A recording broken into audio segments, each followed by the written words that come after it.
Okay, so guys, what were we doing in the last class? I think I finished with center of mass. Huh? I think I have finished.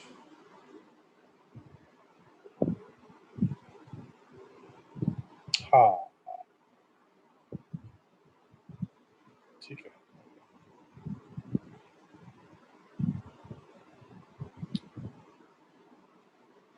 So what I want to do now is move on to the concept of uh,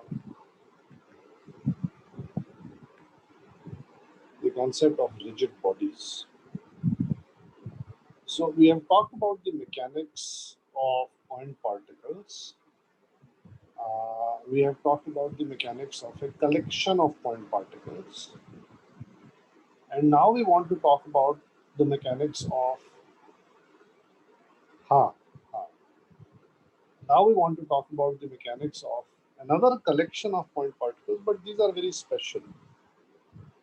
The thing which is special about this set of point particles is that the distance between them never changes. So the rigid body is an idealized concept. It is not to be found readily in nature. It is an idealized concept. So it is defined as a collection of particles in which the distance between any two does not change with time.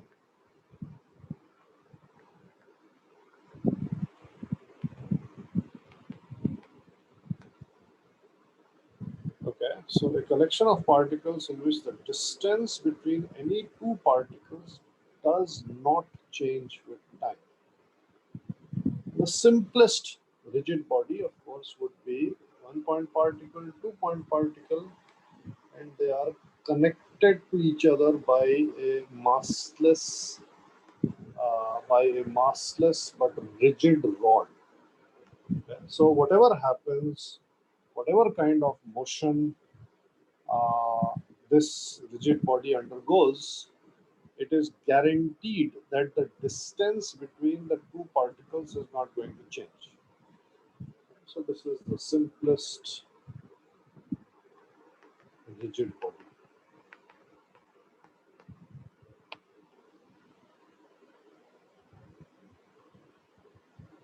Now,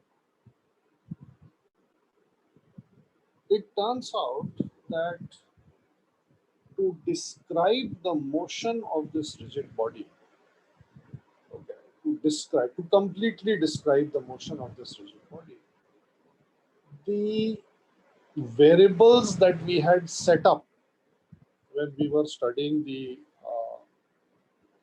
mechanics of point particles and collection of point particles, these variables are insufficient to describe the motion of this rigid body.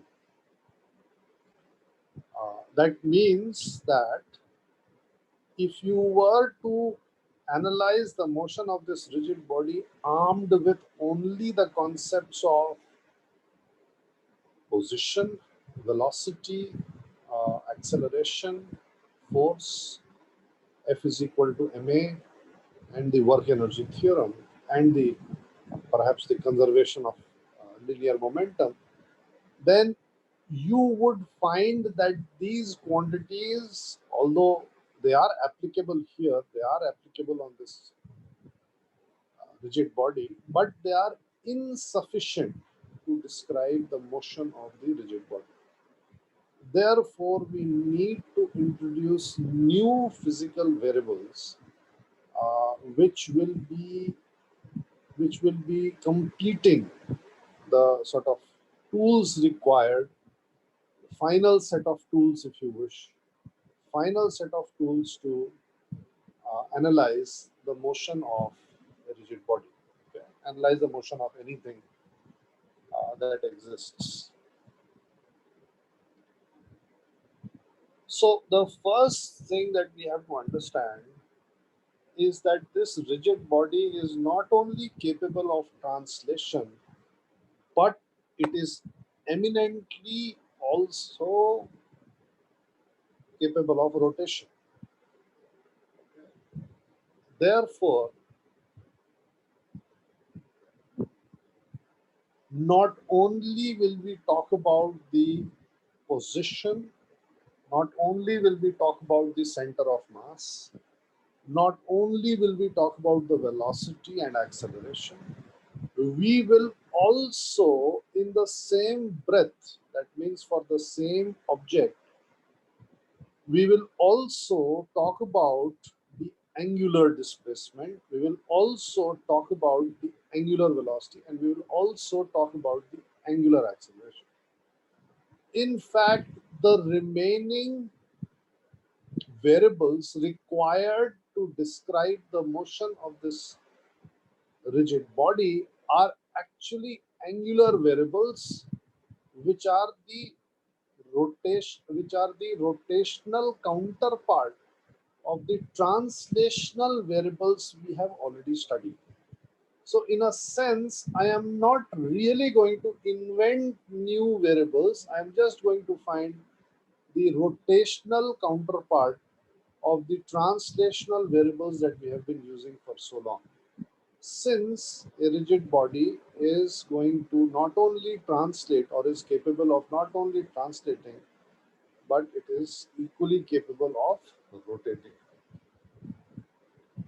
So if we go back to our study of angular velocity, you remember I had drawn a table, and in this table I had written that look, these are the linear variables, or they are called the translational variables, and these are the angular variables, or they are called rotational variables. And at that time, we had seen that there is a one-to-one correspondence between the linear and the rotational angular variables. So if we had here displacement, we had here angular displacement.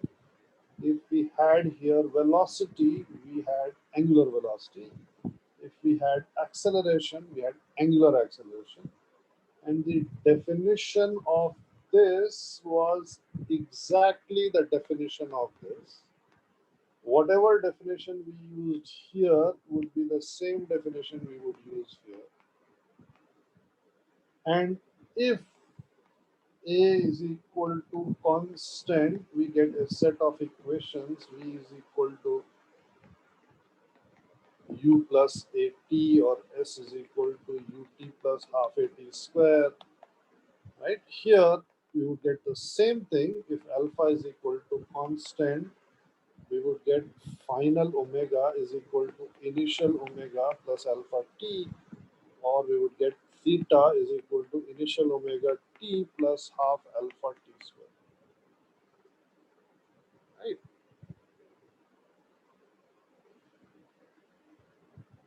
Now, what are the other linear variables we have used to describe the dynamics of translation? Right. So this was basically used to describe the kinematics of translation, and similarly this was used to describe the kinematics of rotation. So what are the variables we use to describe the dynamics of linear motion or dynamics of translation?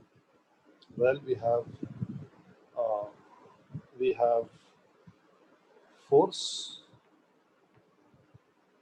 we have uh, mass, we have momentum. Okay, and it turns out that all these three have their own corresponding values in angular mechanics. So force has a counterpart which is known as torque. Mass has a counterpart which is known as the moment of inertia, and momentum has a counterpart which is known as angular momentum. Okay. Kinetic energy has a counterpart which is called the rotational kinetic energy. Okay, any relation that is followed between these variables will be followed between the variables on the angular domain as well. For example, here, if F is equal to ma, then it is guaranteed that torque will be equal to moment of inertia multiplied by angular acceleration. This is guaranteed. If kinetic energy here is half mv square, then the kinetic energy in rotation must be equal to half into moment of inertia into omega square. Everything must be the same. Okay. If the momentum is mv, then the angular momentum must be equal to moment of inertia into omega. Right? Everything is exactly the same. So the three, if I can call them new, I don't. I don't want to call them completely new. So the three new things that we are going to study in this chapter, apart from the things that we have already studied, okay, will be uh, ये जो मैंने लिखा है, torque, moment of inertia, angular momentum, and rotational kinetic. So let us start then from the study of moment of inertia. Again, I must warn you that this chapter is going to be non-intuitive. What do I mean by non-intuitive? I have always told you that there are some things which are very difficult for us to imagine. For example, I hope you appreciated the chapter of relative velocity, where most of the times the imagination simply fails. क्या होएगा? It is mathematics which tells us what is going to happen. So here I must warn you. Oh, Aryan, मैं तो मैं भूल ही गया. अच्छा चलो, मैं अगली क्लास में करवा दूंगा, या मैं या दिनेश सर करवा देंगे. वेरिएबल मास तो मैं भूल ही गया, किसी ने याद भी नहीं दिलाया. अब याद आ रहा है तेरे को, Aryan. So that is a very small topic anyway. So don't worry about it. That I will take care of. So my warning is that we are going to deal with. So there's some good news and bad news. Right? So bad news is that we are going to deal with a lot of cross products. We have not dealt with cross products as yet. So we had an introduction of cross products when we were studying vectors, but now the cross products come into the picture with full force. And when cross products come into the picture, then you have to work in 3 dimensions. You are forced to work in 3 dimensions. Okay, something like that. Yes. The good news is that I don't really want you to work in 3 dimensions. I mean, I am also uh, going to. I also like to work only in 1 dimensions. It's easy. It's easy to follow. It's easy to work out. Uh, the number of variables involved are less. So the good news is that as far as possible, in fact, 99% of the whole chapter, we will strike, we will uh, we will try to find a shortcut such that we are not dealing with three dimensions on a question to question basis. That means अगर मेरे को rotation में 80 questions करने हैं तो 80 में 79 questions में मैं थ्री डायमेंशंस डील नहीं करूँगा. It is only that minute fraction that three dimensions will come into play, and it is so minute that initially I will not even talk about it. When I have finished this chapter, when we have completed this chapter, then we will see how to deal with three-dimensional torques and or two-dimensional torques or two-dimensional angular momentum or two-dimensional angular velocity. That we will see later on. So for us, although cross products will be involved and although all the three axes will be there, we will try to sort of reduce the problem so that we can simply work in the XY plane and get away with it. Okay? And we will be able to do that. The second warning that I must give you is that unfortunately we are not going to go into depth of this chapter, right? And this chapter sort of has been a very uh, uh, has been a very extensive because we are very close to now the real world. We are very close to the real world. So this chapter has many layers of complexities. We are going to just scratch the surface, and again, I will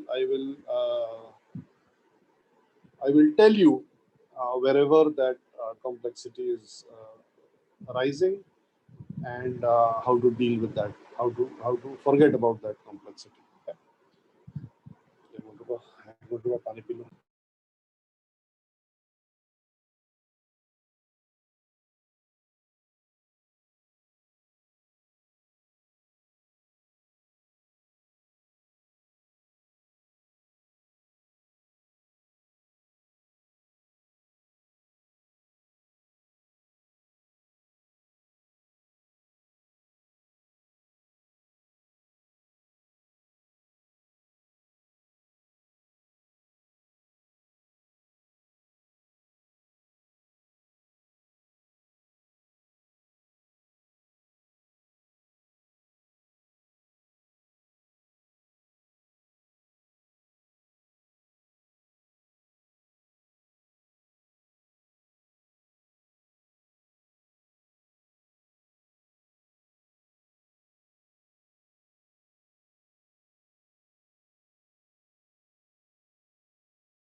Sorry.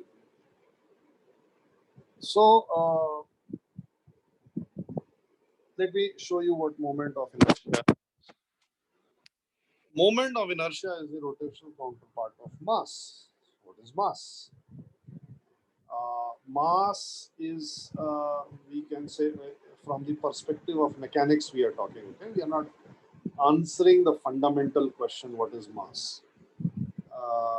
You cannot answer that question. Impossible. कोई बता सकता है मेरे को what is mass? By the way, मजे के लिए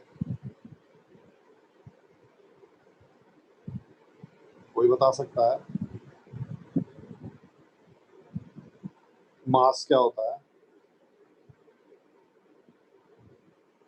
Sir, amount of matter in a body. Amount of matter in a body. Sir आपको भेजा.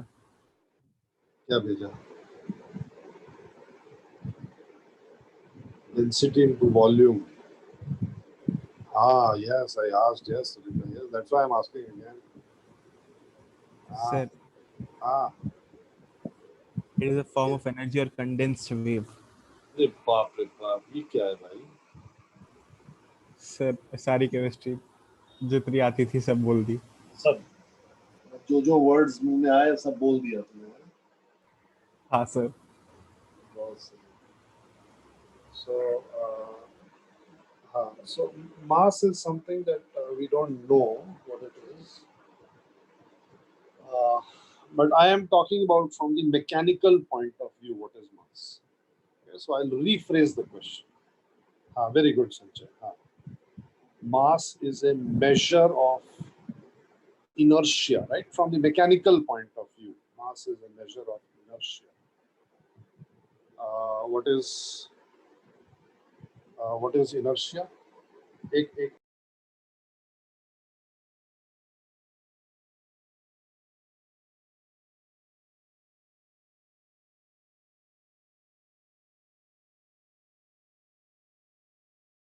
What is inertia? Inertia क्या होता है? What is inertia? Inertia is the tendency of an object to like continue in rest or the motion.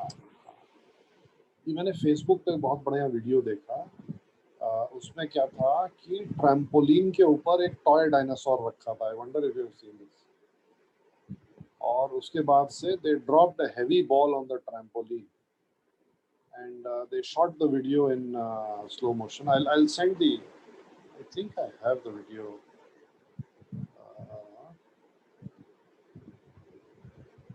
I think I have the video. It's a wonderful this thing of inertia.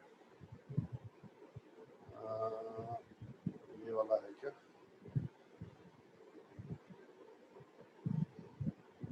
हाँ, yes. तो ये मैं भेज रहा हूँ group पे, मैं डालता हूँ. और कौन सा ग्रुप है ये? 2022 evening batch. Right. So I have sent it on the group. And if you look at the video, if you play the video, you will see that the rubber sheet below the toy has been completely removed, and the toy does not move. तो याद है मैंने एक बार hierarchy समझाई थी कि कैसे what is the difference between force, acceleration, velocity, position, क्या होता है. So the first thing is that there must be an external force, net external force. This net external force will generate acceleration. Acceleration will generate a change in velocity, and a velocity will generate a change in position. So if you look at the video, the moment the rubber sheet below the toy has been removed, a net force begins to act on the rubber toy. The net force then generates an acceleration. In this time, there is no velocity, therefore there is no change in position. Once the acceleration generates velocity, then the position of the toy begins to change. Right? And नहीं, ball की velocity से toy का कोई लेना देना नहीं. Ball का purpose केवल ये है कि नीचे वाला जो रबर शीट है उसको उड़ा दो वहां से. ये उड़ाया और ये टॉय अभी it does not want to change its state of rest or motion, right? That's inertia. But because of the external force, it is subjected to an acceleration. Because of this acceleration, there is a change in velocity. Because of this change in velocity, uh, uh, because it acquires a non-zero velocity, the position finally begins to change and therefore it begins to go down. But तब तक वो rubber sheet ऊपर आ जाती है और उसका काम खत्म हो जाता है बेचारे बेचारे डायनासोर का. so so ये मेरी स्टूडेंट है, उसी ने डाला है ये video.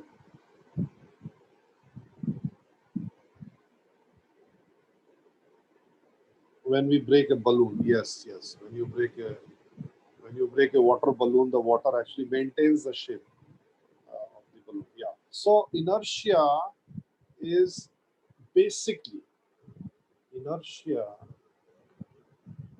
is basically the measure of resistance to change of motion. Right now, this is scientifically बहुत ही गलत गंदे लैंग्वेज में मैंने लिखा है, बट ठीक है, लेमैन्स लैंग्वेज में मैंने लिखा है. So if you want to change the state of motion of an object, it will oppose. It does not want to change, right? And we will see this later on when we will deal with the electromagnetic counterpart of inertia. Anybody know what it is called? The electromagnetic counterpart of inertia. The electromagnetic counterpart of inertia is called the magnetic flux. And we will see that a system does not want to change the magnetic flux through itself. If you do want to change the motion of an object, if you want to change the magnetic flux through a circuit, you will have to do some work, you'll have to put in an effort. If you want to change the state of rest or motion of an object, you have to apply a force. Now, this is true for linear motion. For rotational motion, it is slightly more complicated. And for rotational motion, it is slightly more complicated because of the fact that not only mass has got a role to play, but something else also comes along. Now, I hope that all of you at some point of time in your lives have done the very weird exercise. So we have a key, and the key is, or something else. It doesn't have to be a key. I mean, it can be anything else. And it is connected to a chain, okay, a small chain which has a certain length. And the moment we get hold of it, what we begin to do is, what most people begin to do is, उसको गोल घुमाते हैं जब तक वो finger पे rap नहीं हो जाता है पूरा. और जब वो फिंगर पे पूरा रैप हो जाता है तो फिर हम उल्टा हाथ घुमाते हैं ताकि वो पूरा फिंगर से अनरैप हो जाए. And then they simply they repeat the process. So sometimes it becomes very irritating, but nevertheless it will help us in understanding what is the rotational counterpart of inertia. So if I take a 1 kg block, supposing, right now 1 kg block is quite heavy, quite dangerous. And if I were to connect a string of length 1 meter, supposing, to this 1 kg block, and if I were to hold the system in such a way that the string is vertical and the 1 kg block is directly below my hand, okay, 1 meters below my hand. And now if I say that I want to rotate this, I want to rotate this in a vertical circle. Okay. If you have ever done so, I mean, I would not recommend, it's dangerous. But if you have ever done so, then what you will find is that you simply cannot flick your wrists and make it start rotating, as compared to another object which is having a mass of, let's say, 100 grams or maybe 50 grams, which is connected to a string, another string this time, which is, let's say, only half or 1 feet long. Okay? अगर मैंने एक बहुत हल्का सा object 1 feet long या आधे feet long रस्सी से बांध के रखा हुआ है, and now if I want to rotate this object, right, then the rotation should be very easy to do. I can just flick my wrist and the rotation will start. But it will not start at the flick of my wrist if I have a 1 meter long cable connected to a 1 kg block. For the 1 kg block to rotate in a vertical circle, पहले मेरे को उसको prime करना पड़ेगा. Prime करने का मतलब पहले उसको आगे पीछे करना पड़ेगा, so that it sort of gains momentum. And once it has gained sufficient momentum, then at the correct time, I will, when it is on the upward motion, I will flick my wrist in such a way that it begins to execute circular motion in the vertical plane. Once it begins to execute circular motion in the vertical plane, then I can, using my wrists again, I can increase or decrease the speed of rotation of that 1 kilogram object connected by a 1 meter long string, right? And same for the other one as well. Now, if I want to stop the rotation, now if I say कि अच्छा नहीं, अब बहुत हो गया, अब इसको रोका जाए, then again I will be faced with a similar problem. So the 50 gram वाला जो object है, उसको हाँ spinning about my hand. Right? So basically, if I can draw, it will be like this. This is the object, right? And this is the person rotating the object. So the purpose is to rotate the object in a circle like this. The purpose is to rotate the object in a circle like this. So if the object is heavy, पहले आपको ऐसे ऐसे ऐसे ऐसे इसको swing कराना पड़ेगा, और फिर जब वो इनफ मोमेंटम गेन कर लेगा तो आप उसको फिर गोल गोल गोल गोल घुमाते हैं. अगर हमारे पास एक हल्का सा ऑब्जेक्ट है, छोटे लेंथ की स्ट्रिंग से कनेक्टेड है, तब कोई प्रॉब्लम नहीं होगी. तब इसको गोल गोल घुमाने के लिए all you have to do is flick your wrist and it will start to rotate. If you want to stop these guys, again there will be a problem. So this guy, once it is rotating, once this is rotating, then you will find it difficult to stop. Which one will be more difficult to stop? This one will be more difficult and dangerous to stop, and this one will be easier to stop. Okay?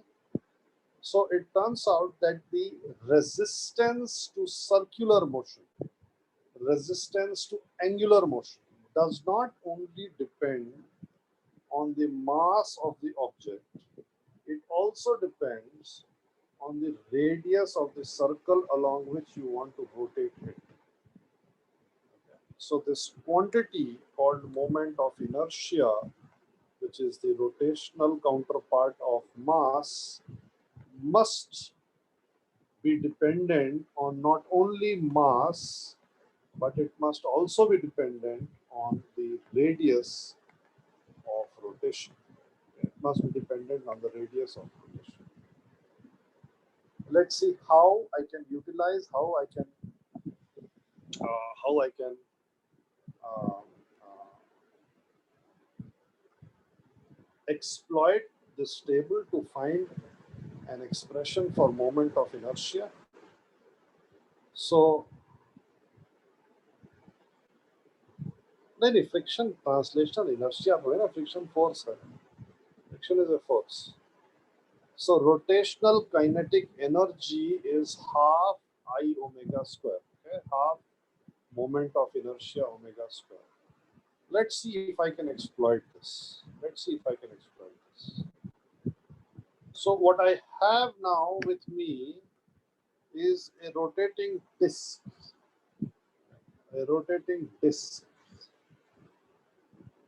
of mass m and radius r, and it is spinning about this axis with a constant angular velocity of omega.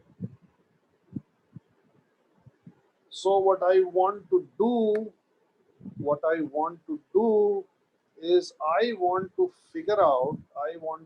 mathematically work out the kinetic energy.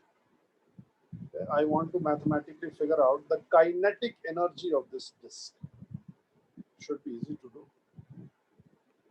So this disk is composed of infinite number of particles. So I pick one particle here, let's say, and I say that, okay, fine, the distance of this particle from the axis is r, and the velocity of this, let me call this r1, and the velocity of this is, let's say, v1, right? So I can say that the kinetic energy of this particular object is half into dm. I don't want to write dm, I'll just write small m. Small m represents the mass of an infinitesimally small part of the disk. The whole disk has a mass of capital M and has a radius of capital R.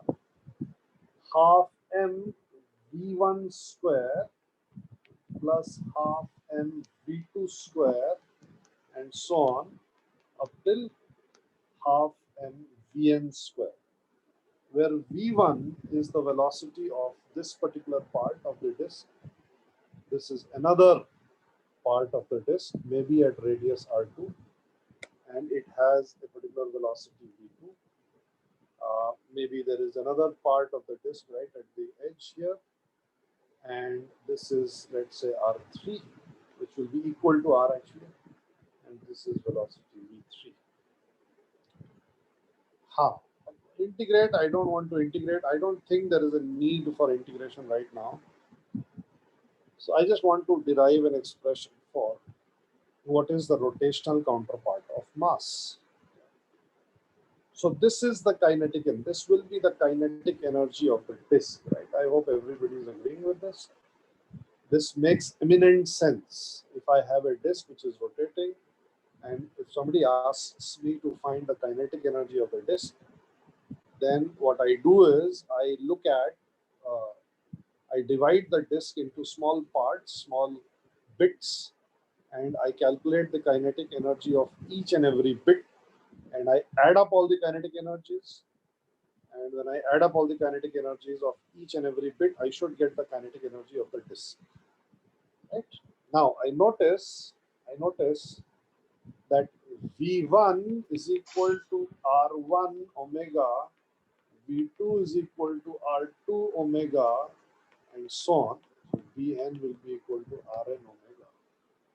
So therefore, kinetic energy of the disk will be equal to half m1 into r1 square omega square plus half m2 r2 square into omega square, and so on. Now what I can do is I can take half common and omega square common, because omega is same for all the particles. In fact, that is why we invented omega. If you remember, I told you that if you want to analyze the motion of each and every object, then it would become impossible. You need something common, and that something common was angular velocity. Sir आपने So M1 M2 क्यों कर लिया? क्या क्या कर लिया मैंने? M1 M2 लिख लिया ना, इनफाइनाइटली स्मॉल है तो सेम नहीं हो जाएंगे? हाँ, कोई फर्क नहीं पड़ता। सपोजिंग अगर वो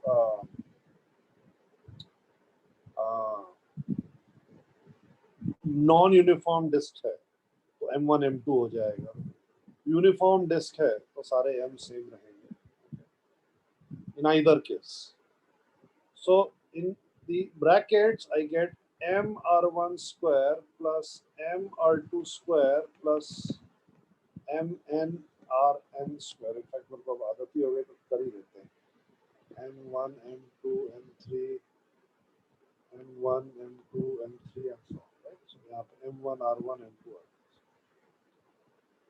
others. Now we also know that kinetic energy of rotation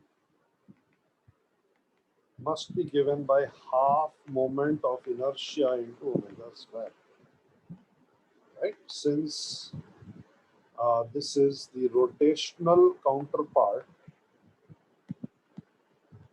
of kinetic energy. And therefore, we come to the conclusion that this quantity in brackets is moment of inertia. So, moment of inertia depends not only on the mass of the object, but it actually depends on the square of the distance. It also depends on the square of the distance of the object from the axis of rotation. So already the differences between mass and moment of inertia are coming out. Number one, mass is frame independent. Is this a correct statement? Yes. Is this a correct statement? Yes, sir. Actually, nahi hai, but keep it. So Einstein later on proved that it is not correct. But we are studying Newtonian mechanics. So according to Newtonian mechanics, is absolutely correct statement that mass is frame independent. Okay. हाँ. अब वो आ रहे हैं, वो बाद में discuss करेंगे. वो देखना ना, गूगल पे देखना ना, frame dependence of mass देख लेना. So Newtonian mechanics के हिसाब से mass is definitely frame dependent. Okay. Sorry, frame independent. So it does not matter. It does not matter whether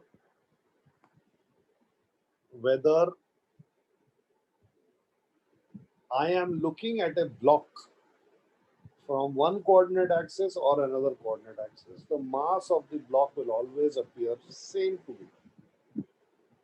But the moment of inertia, unfortunately, is axis dependent. That means that for the same object, for different axes of rotation, the value of moment of inertia will also be different. Okay, for the same object, for different axes of rotation, the moment of inertia will also be different. And again, this makes a lot of sense.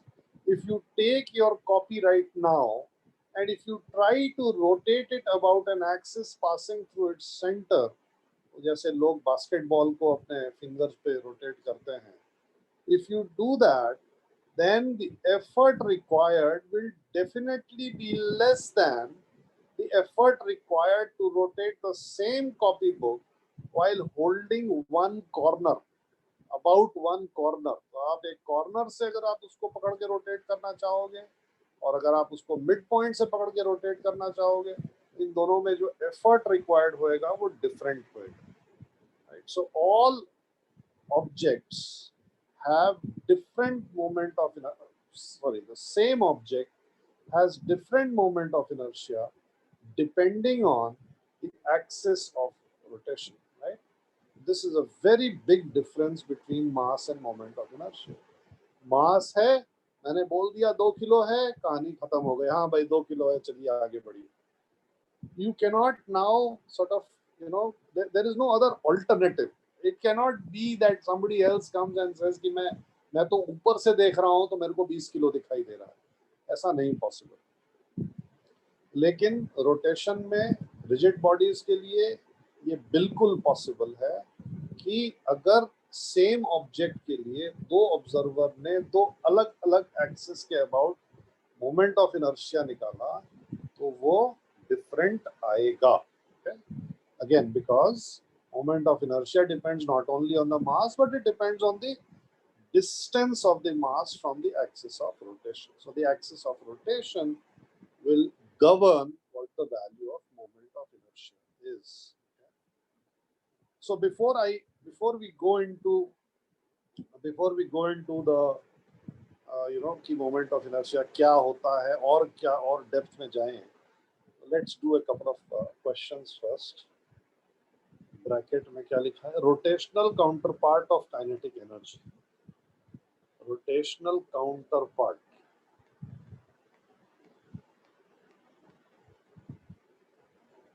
Okay, I'll change the slide.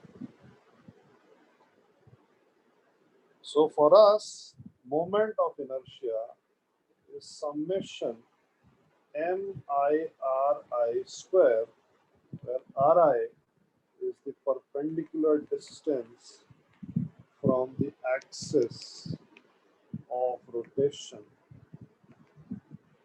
of the ith mass.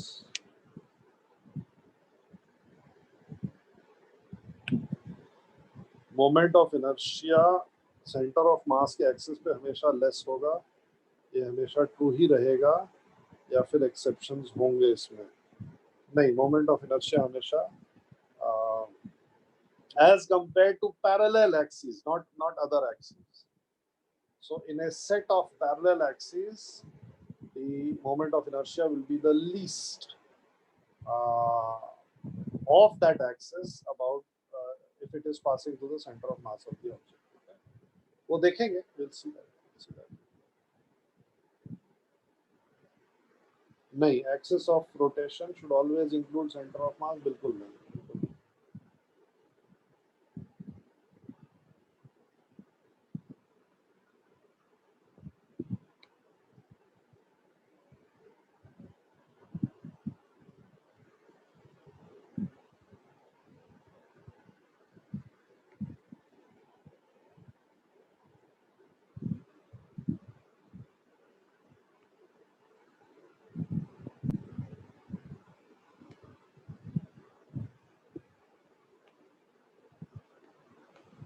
Number मैंने ऐसे ही question शुरू किया था centre of mass में भी.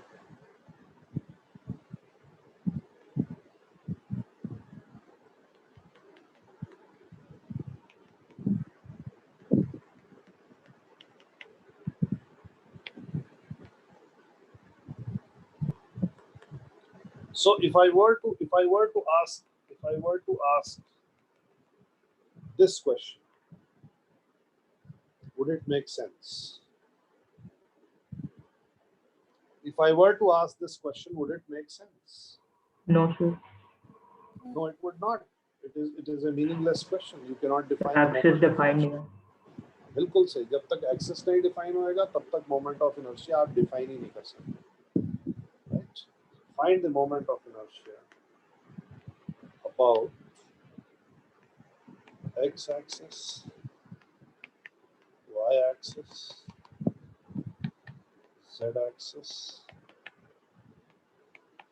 x equal to y, y equal to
सारे निकालना आ रहे हैं, एक एक करके मत कर यार, सारे एक बार में निकाल।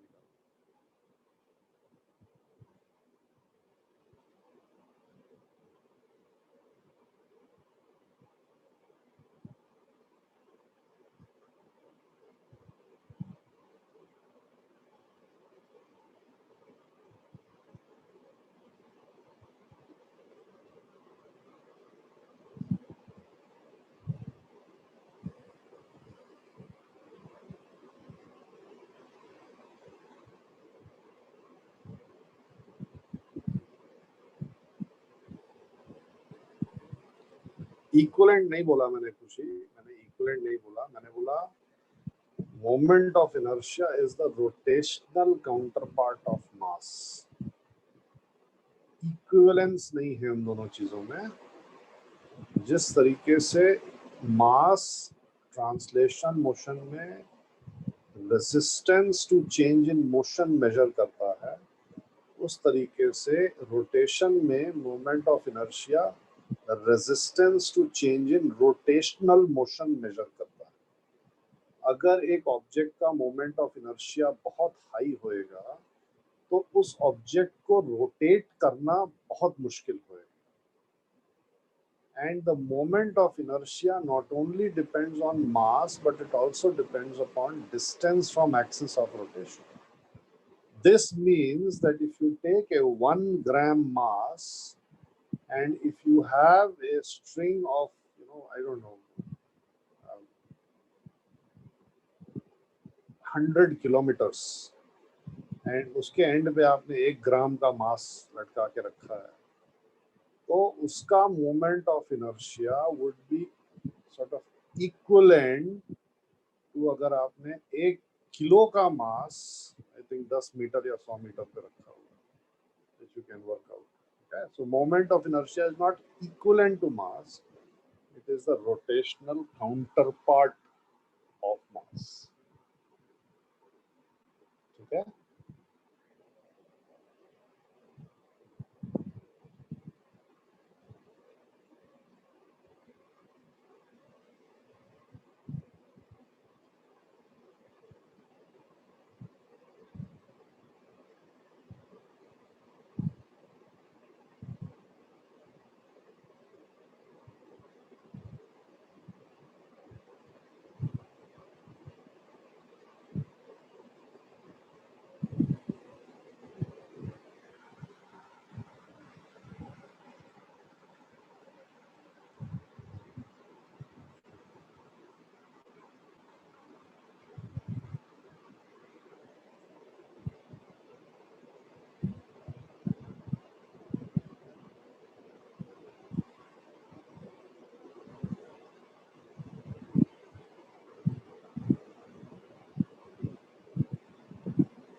तो शौनक तू रूट कहाँ से लेके आ रहा है यार?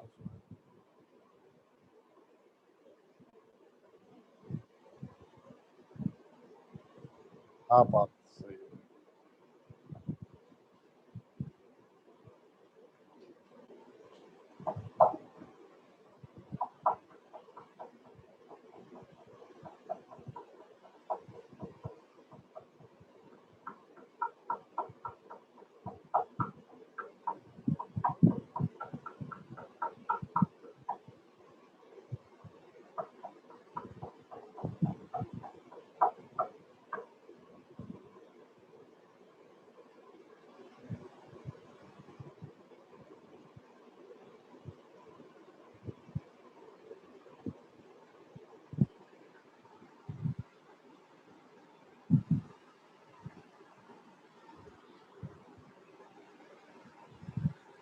तो स्क्वायर हो जाएगा ना।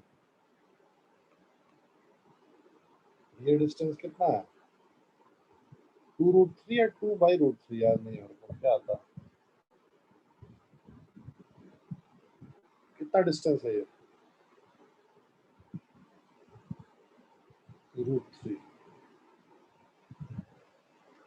So the moment of inertia about x-axis will be equal to 1 into 0 square plus 2 into 3 square √3 square plus 3 into 0 square. It will be equal to 6 kilogram meter square. Moment of inertia about the y-axis will be equal to 1 into 0 square plus 2 into 1 square plus 3 into 2 square. This will be 4, 12, 1 plus 2, 14. कितना? 14 kg meter square. Moment of inertia about the z-axis will be equal to 1 into 0 square plus 2 into 2 square plus 3 into 2 square is equal to 20 kg meters. इसमें किसी को doubt? Now is the time to ask. Anybody has doubt in this? खुशी? Sir ये कैसे क्या है बताएं? कौन सा वाला? जेड एक्सेस वाला। अपने अपने पेन को ना, अपने पेन को स्क्रीन पे रख, जेड एक्सिस बना। अपने पेन को स्क्रीन पे रख और जेड एक्सिस बना और बता मेरे को 2 kg का क्या डिस्टेंस है उससे। Keep your pen on the screen. So if this is the xy plane, this is the z axis, this is the x axis or the y axis, and this is the other axis. और मैंने आपको बोला हुआ है एक particle यहाँ पे है, एक पार्टिकल यहाँ पे है और एक पार्टिकल यहाँ पे है। तो ये वाले पार्टिकल की z एक्सिस से क्या परपेंडिकुलर डिस्टेंस? यही तो हुई। ये वाले पार्टिकल की z एक्सिस से ये परपेंडिकुलर डिस्टेंस, ये वाले की ये perpendicular distance. Are you understanding?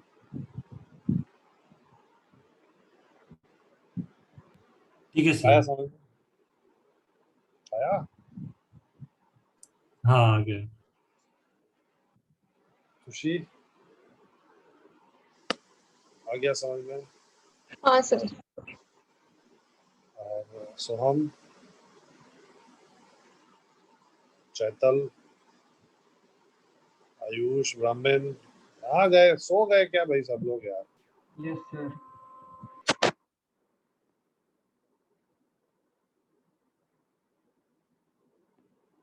Everybody has understood? मैं आगे बढ़ रहा हूँ। So now to find the moment of inertia about x equal to y, z axis. So लिखा ये देखो। Let me make it better. I think I can make it better. So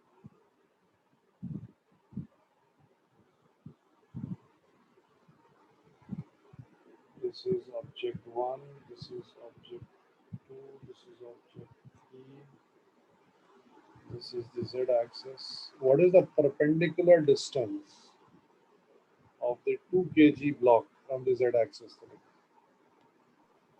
Sine 15. हाँ 2 sine 15. नहीं भाई, ये रहा perpendicular distance, ये रहा खत्म, ये है परपेंडिकुलर डिस्टेंस z एक्सिस से। सर मुझे लगा y इक्वल टू x पूछ रहे थे क्योंकि आपने नहीं y इक्वल टू x नहीं, z एक्सिस। लिखा z एक्सिस से देखो सर वो परपेंडिकुलर कैसे, मुझे वो नहीं xy प्लेन पे मैंने एक लाइन बनाई, आप अपने कॉपी पे एक लाइन बनाओ तो लिखा ओके यस सर। कॉपी पे एक लाइन बनाओ and hold the pain on the copy, hold the pen on the copy perpendicular to the copy. What is the angle between the line that you have drawn and the pen?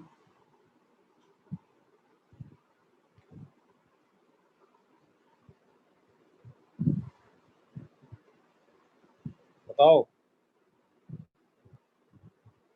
Draw a line. And what would happen if you draw any line? What would happen if you draw any line on your copy and held the pen the same way? What would be the angle between that line and the pen?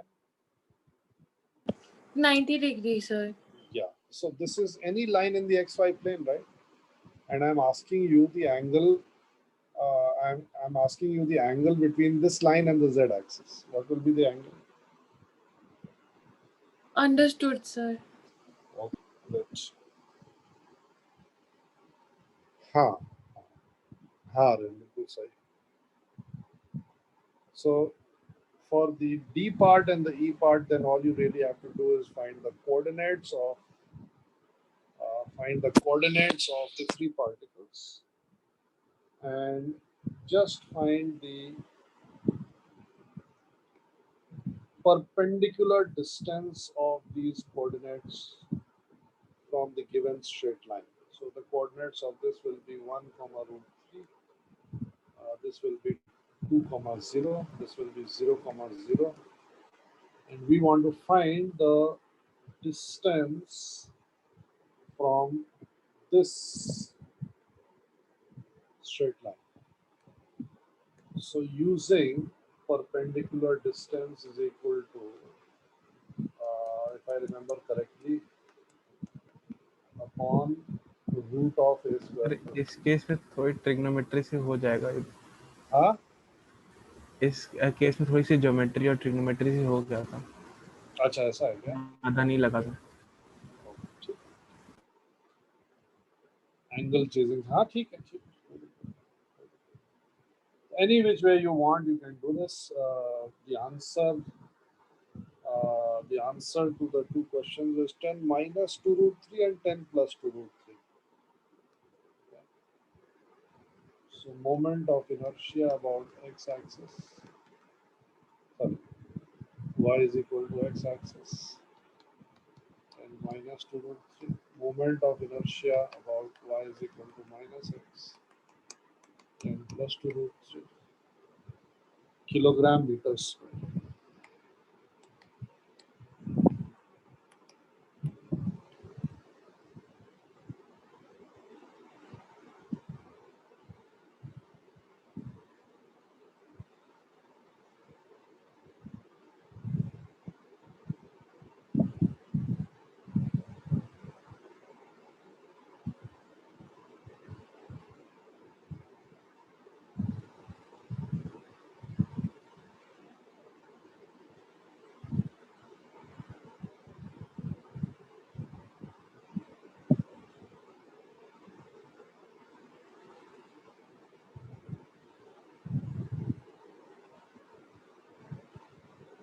ठीक है. अब मैं कभी वापस इस पे नहीं आऊंगा.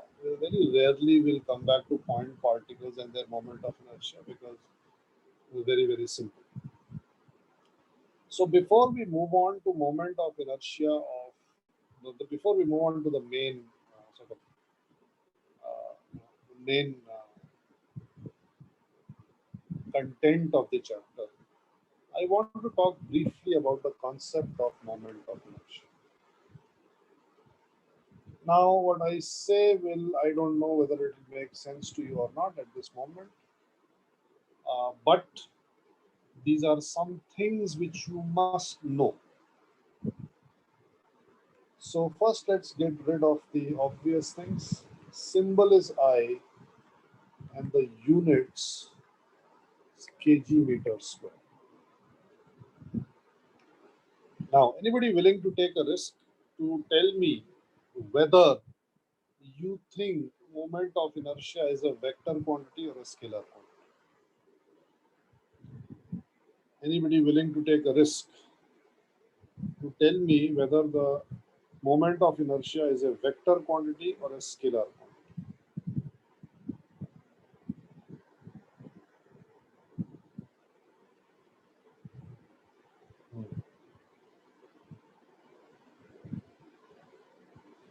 So 50-50 split है, scalar or vector. Exactly 3 people are, वाह.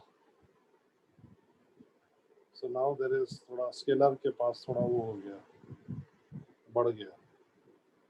प्रैक्टिकली दोनों बिहेव करेगा. ये लो आर्यन, दोनों कैसे हो सकता है?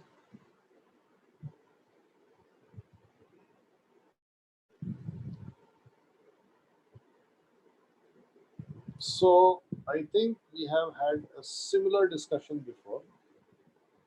हाँ, अब शौनक ने दिमाग लगाया, गूगल पे देख लिया. So practically, I think we have done this discussion before. There is something in physics which is called a tensor. Okay? Now, tensor is a mathematical object that has certain properties, uh, just like a vector that you have studied. It is a mathematical object which has certain properties. Now, tensors, they are ubiquitous. That means they exist everywhere. It is just that you have not, you have not uh, studied the thing as a tensor, but believe me, everything that you have studied is a tensor. So the tensor comes in ranks. So there is a tensor of rank 0. A tensor of rank 0 requires only one number to describe it completely. And this is called a scalar. Okay, so a tensor of rank 0 is a scalar quantity. A tensor of rank 1 requires 3 numbers to specify it completely, and therefore it is known as a vector. So a tensor of rank 1 is a vector. A tensor of rank 2 requires 9 numbers. Please notice that I am not saying components. In this case, these 3 numbers may also be called the components of the vector. Okay, but generally they are not called components. So rank 2 requires 9 numbers to be specified, to be described. And such a quantity has got no special name. It is just called tensor of rank 2. Tensor of rank 2, moment of inertia. There is another quantity which is there in your syllabus, which is also a tensor of rank 2. Anybody willing to take a guess what that is? Rank n would require 3 raised to the power n numbers. No, torque is not a tensor. Torque is a vector. नहीं अनिश, flux नहीं है. No.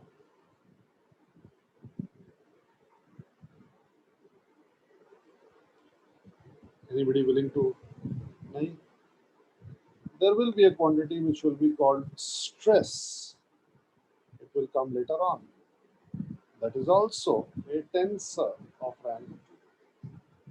There is another quantity in physics that we will see, which will be a tensor of rank 2, but I will अभी नहीं बोलूँगा मैं, बाद में जब आएगा तो बता दूँ. हाँ, very good question, Tulika. Tulika is asking, what are the 9 numbers? What are those 9 numbers? What do you mean 9 numbers? So basically, why does a tensor of rank 1 require 3 numbers? What do I mean by those 3 numbers?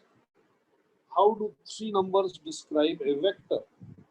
Well, we say that these 3 numbers are the 3 components. Okay, are the 3 components of a vector. So the x component, y component, z component, they constitute a vector. They tell us everything about the vector. But it turns out that there are quantities, for example, moment of inertia, which are not only defined along the, which are not only, the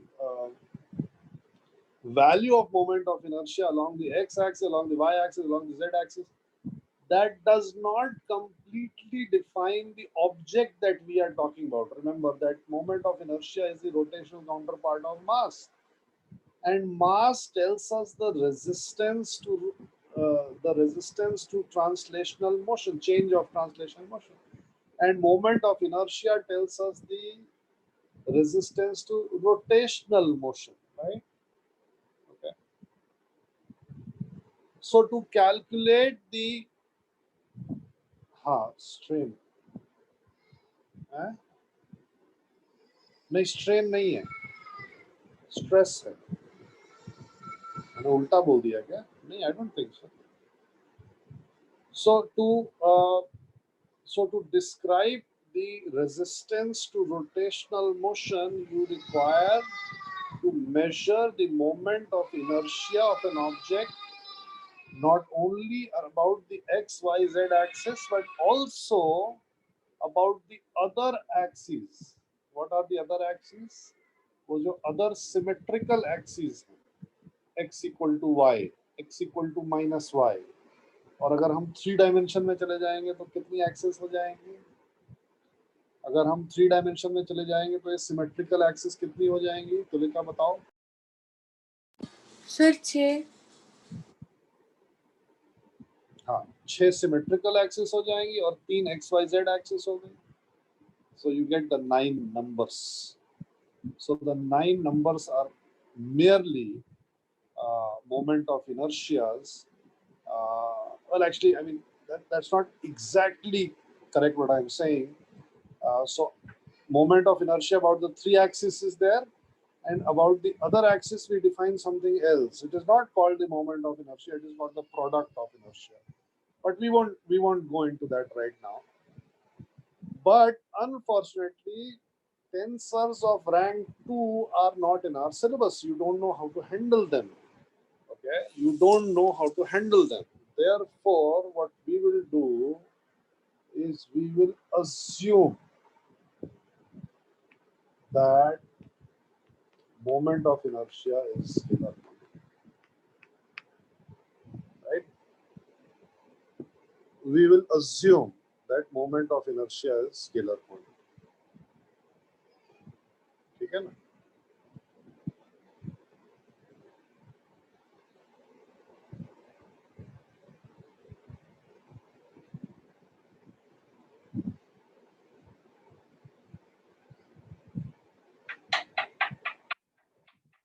Okay. Now let's start. नहीं, it will not affect the calculation. शिविर मैंने बोला ना शुरू में that हम 3 dimension को 3 dimension से बच के हम कोशिश करेंगे 1 डायमेंशन में रहने का. और यहाँ पे एक्चुअली क्या है कि जो न्यूटन्स लॉज हैं, they are found to be insufficient to analyze rotational motion. So the actual law is called the Euler's equation, which was actually found by Leonard Euler. But that is beyond our syllabus. So जो Euler equation होता है उसमें ये moment of inertia as a tensor काम करता है. लेकिन हमारे कैलकुलेशन के हिसाब से ये स्केलर बिल्कुल परफेक्ट काम करे, कोई दिक्कत नहीं है. That of course limits the scope of analysis of problems. So you can only analyze certain problems with the tools that we are discussing. But that's sufficient. उतने में ही हालत खराब होने वाली है, तो उसके आगे का अपन नहीं सोचेंगे. Okay, so let's start with moment of inertia of a ring, mass m, radius r, about an axis passing. संचय क्या है? स्ट्रेन था कि स्ट्रेस है? मेरे हिसाब से तो स्ट्रेस होता है, because if I remember correctly, हाँ सर स्ट्रेस ही है. हाँ ना, हाँ, क्योंकि जो हम टेंसर लिखते हैं ना, we write it as a 3x3 matrix. Okay, and the thing is that pressure, it turns out, is actually the sum of these three guys. ये diagonals जो होते हैं. इनफैक्ट जो मोमेंट ऑफ इनर्शिया होता है उसमें भी एक्स एक्सिस का मोमेंट यहाँ लिखते हैं, वाई एक्सिस का एमओआई यहाँ लिखते हैं, जेड एक्सिस का एमओआई यहाँ. So diagonal of the matrix is also very important. So pressure is actually the sum of the diagonals of this stress tensor. याद आ रहा है, पढ़ाई करी थी कभी. Okay, so moment of inertia of a ring of mass m and radius r about an axis passing through the center perpendicular to plane. So this is the easiest of circle. अच्छा, stress and strain दोनों दिखा रहा है. Strain का याद नहीं आ रहा मेरे को. हो सकता है.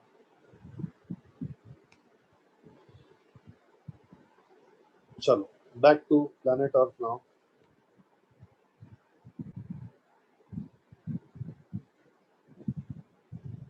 इसका मोमेंट ऑफ इनर्शिया निकालिए.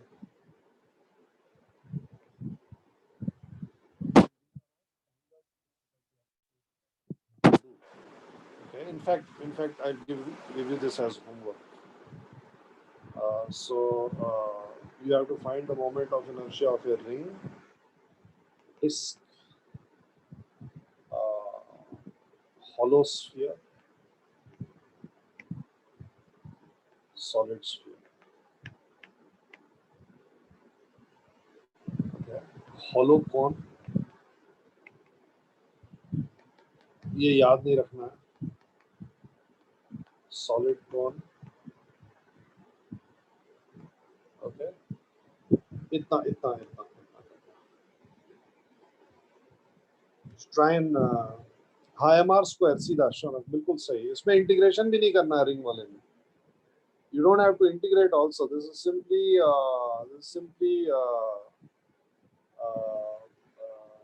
mr square, because each and every point particle constituting the ring is at a distance of r from the axis. And whether the ring is uniform or non-uniform, it does not matter. Whether the ring is uniform or non-uniform, it does not matter. If you have a ring, then its moment of inertia is mr square. Okay. ठीक है. चलो, so I'll stop here. And please do this before we come to the next class, so that बाकियों में integrate करना पड़ेगा. yes. बिल्कुल वैसे ही जैसे हमने सेंटर ऑफ मास में किया, बिल्कुल वैसे ही. So this is a collection of rings. This is a collection of rings. This is a collection of hollow spheres. ये शायद आप लोग ना कर पाओ, but still try to do it. Try to find out. Google पे देख के. And here also you'll have to take rings, and here you'll have to take discs.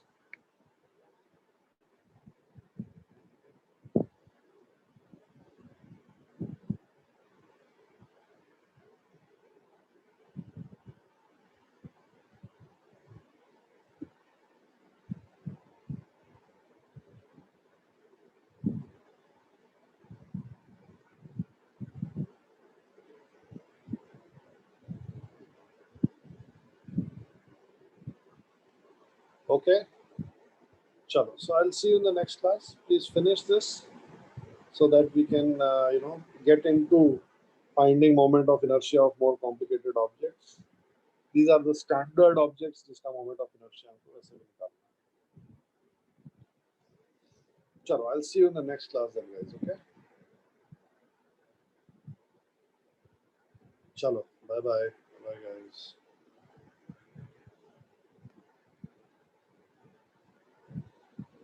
Bye bye. Make host.